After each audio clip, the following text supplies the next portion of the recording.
Shalom, bien-aimés dans le Seigneur, que le Seigneur vous bénisse, que la faveur de l'Éternel vous localise.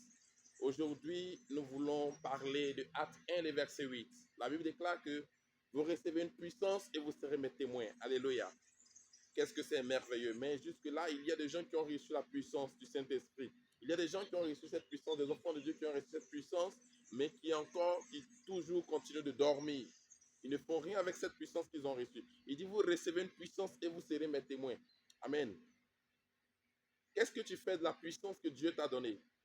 Il dit à Paul dans Actes 26, les versets 17 à 18, versets 17 et 18, il dit, je t'ai choisi du milieu de ce peuple, du milieu de ces païens vers qui je t'envoie, afin que tu leur ouvres les yeux pour qu'ils passent des ténèbres à la lumière, de la puissance de Satan à Dieu, et qu'ils reçoivent par la foi en moi le pardon des péchés, de leurs péchés, et l'héritage avec les sanctifiés. Voilà pourquoi est-ce que Dieu nous donne son esprit.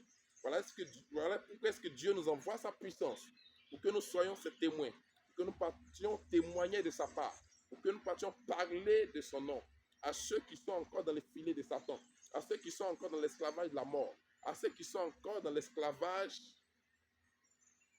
de Satan. Amen. À ceux qui sont pris au piège par Satan. C'est pourquoi Dieu nous donne son esprit. Mais jusque-là, nous dormons. Amen. Réveillons-nous et allons parler de la part de Jésus-Christ. Parce que nous sommes les ambassadeurs qu'il a envoyés sur cette terre pour témoigner de son nom, pour témoigner de sa bonté, pour témoigner de sa grâce, la grandeur de son nom. Lève-toi, tu as reçu la puissance de Dieu, lève-toi et va prier pour les malades. Lève-toi et va annoncer l'évangile. Lève-toi et mets-toi à l'œuvre pour le Seigneur.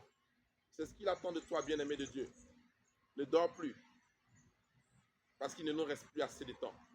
Que Dieu te bénisse. Que Dieu te bénisse. Ne dors plus avec l'onction que tu as reçue. Shalom.